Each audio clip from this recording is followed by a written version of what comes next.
दोस्तों, आपने सुना होगा कि सुख और दुख एक ही सिक्के के दो पहलू हैं। जिस प्रकार हमारे जीवन में सुख हमेशा के लिए नहीं रहता, ठीक उसी प्रकार जीवन में दुख भी हमेशा के लिए नहीं रहता और परिवर्तन ही इस संसार का नियम है।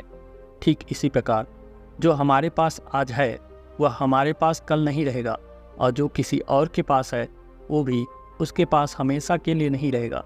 दोस्तों, आज की यह कहानी इसी पर आधारित है और आज हम इस कहानी के माध्यम से यही जानने वाले हैं कि क्यों जो आज हमारे पास है उस पर घमंड न करके बल्कि हमें अपने जीवन को शांति और सुख से जीना चाहिए। दोस्तों, एक बार की बात है, किसी नगरी में एक महान राजा रहा करता था। उस महल में उस राजा के पास किसी भी चीज़ की कोई कमी नहीं थी। सुख, धन, संपत्ति, संपदा और यहाँ तक कि प्रजा भी उस राजा की जय जयकार किया करती थी।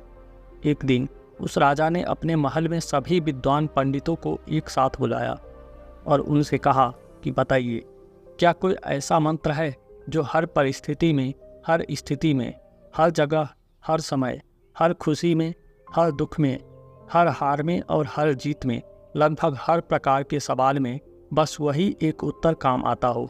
जब आप में से कोई भी मुझे सलाह देने के लिए उपलब्ध नहीं होगा तो उस वक्त मैं उस मंत्र का उपयोग कर सकूं और अपने आप को किसी भी परिस्थिति में, किसी भी स्थिति से बाहर निकाल सकूं। राजा का यह प्रश्न बड़ा ही पेचीदा था। यह प्रश्न सुनकर राज्य के सभी विद्वान पंडित सोच में पड़ गए, एक दूसरे से चर्चा करने लगे और यह चर्चा काफ़ी लंबी तक चली। काफ़ी सोच और काफ़ी विचार करने के बाद उनमें से किसी को भी इसका कोई जवाब नहीं मिला। राजा को इस बात पर बड़ा ही क्रोध आया। राजा ने कहा, क्या इस महल में कोई भी ऐसा व्यक्ति उपस्थित नहीं है जो मेरे इस सवाल का जवाब दे सके? तभी वहाँ पर एक बूढ़ा व्यक्ति बैठा हुआ था। वह उठकर खड़ा हो गया और उसने राजा से कहा, हे राजन, तुम्हें यहाँ पर इसका जवाब कोई नहीं दे सकता, लेकिन मैं एक ऐसे बौद्ध भिक्षु को जानता हूँ जो तुम्हें तुम्हारे इस सवाल का जवाब अवश्य दे सकते हैं। उस बूढ़े व्यक्ति की बात सुनने के बाद राजा कहता है, आप ही मुझे बताइए कि वह बौद्ध भिक्षु मुझे कहाँ मिलेंगे? इस पर वह बूढ़ा व्यक्ति कहता है, हे राजन, पास में ही एक छोटा सा जंगल है और वहाँ पर वह अपना आश्रय बनाकर रहते हैं। अगर आप चाहें तो मैं आपको वहाँ ले जा सकता हूँ। वह राजा तुरंत ही उन बौद्ध भिक्षु से मिलने के लिए तैयार हो गया। वह राजा और वह बूढ़ा व्यक्ति पास के ही जंगल में उन बौद्ध भिक्षु के आश्रम तक पहुंचा और वहां पर पहुंचने के बाद वह राजा उन बौद्ध भिक्षु को प्रणाम करता है और उनसे कहता है कि क्या आप मेरे इस प्रश्न का जवाब दे सकते हैं? वह बौद्ध भिक्षु बड़े ही ज्ञानी थे। उनके पास जो भी व्यक्ति अपनी समस्या लेकर आता था वह वहां से कभी भी खाली हाथ नहीं लौटता था। वह बौद्ध भिक्षु ने राजा के सभी प्रश्नों को बड़े ही ध्यान से सुना और उसके बाद उन्होंने राजा को एक छोटा सा कागज का टुकड़ा दिया जिस पर उसका जवाब लिखा हुआ था और साथ ही एक शर्त भी लिखी थी और उस शर्त में यह लिखा गया था कि हे राजन, इसे आप अभी नहीं देख सकते जब तक आपके ऊपर कोई अत्यधिक खतरा न मंडरा रहा हो, जब आप खुद को अकेला पाएं, जब आपको कोई रास्ता नजर न आए, जब आप दुविधा में पड़ जाएं और जब आपको यह लगने लगे कि अब मेरे पास और कोई भी उपाय नहीं बचा, तभी आप इस कागज को खोलकर पढ़ सकते हैं। राजा ने उन बौद्ध भिक्षु को प्रणाम किया और उस कागज को लेकर मोड़कर अपने हीरे की अंगूठी के नीचे रख दिया। यह सब वह बौद्ध भिक्षु देख रहे थे और वह यह देखकर मुस्कुराने लगे। तभी राजा ने उनसे पूछा कि हे गुरुवर, आप मुस्कुरा क्यों रहे हैं? उन बौद्ध भिक्षु ने इसका जवाब देते हुए कहा, हे राजन, बहुत ही जल्द तुम्हें अपने सवाल का जवाब मिलने वाला है। बहुत ही जल्द ऐसी परिस्थिति आने वाली है जब तुम्हें इस कागज की ज़रूरत पड़ेगी, तो इसे बहुत ही ध्यान से रखना। राजा ने उन्हें प्रणाम किया और फिर वहां से अपने महल की ओर लौट आया। कुछ दिनों तक सब कुछ अच्छा चल रहा था। राजा और उसका साम्राज्य, किसी चीज़ की कोई कमी नहीं थी।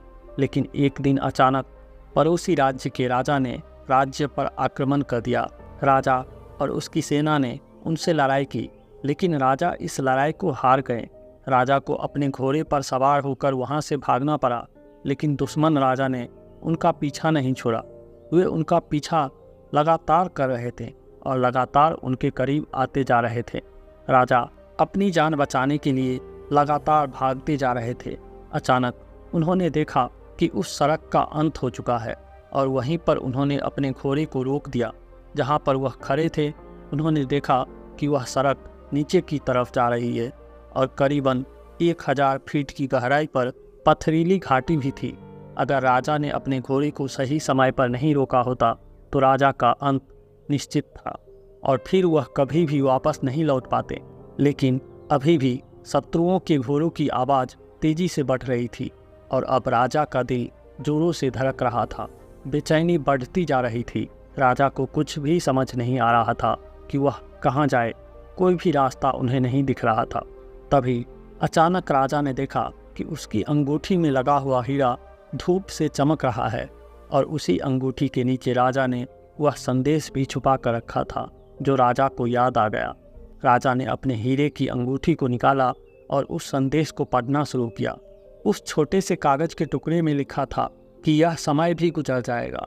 राजा ने इसे एक बार पढ़ा, फिर दोबारा पढ़ा और ऐसा करके उन्होंने कई बार इसे पढ़ा और इसे समझने की कोशिश की। तब उस राजा को यह एहसास हुआ कि यह बात बिल्कुल सही है। कुछ दिन पहले मैं अपने राज्य में आनंद ले रहा था। सुख, धन संपत्ति, साम्राज्य सब कुछ मेरे पास था और आज मेरे पास कुछ भी नहीं है। मेरे पास वह मेरा राज्य भी नहीं है और न ही मेरे पास अब कोई सुख बचा हुआ है। आज मैं अपनी जान बचाने की कोशिश कर रहा हूँ और मेरे सुख के वह दिन बीत गए हैं। ठीक इसी प्रकार यह भी समय नहीं रहेगा और खतरे के यह जो 2 दिन हैं यह भी गुजर जाएगा।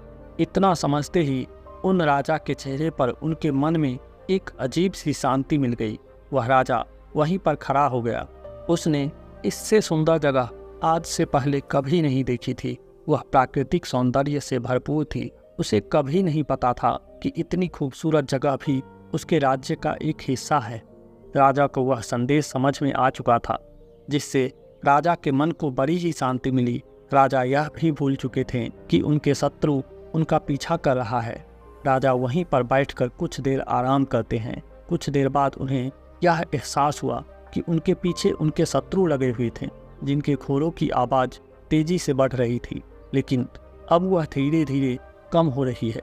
ऐसा प्रतीत हो रहा था कि मानो वे लोग उस जगह के किसी और हिस्से में चले गए थे और जहाँ पर वह राजा खड़े थे वहाँ पर उनका कोई भी शत्रु नहीं पहुँच पाया। वह राजा बड़ा ही बलवान था। उसने कुछ दिनों तक अपना जीवन छोटा मोटा काम करके चलाया, लेकिन राजा ने अभी हार नहीं मानी थी।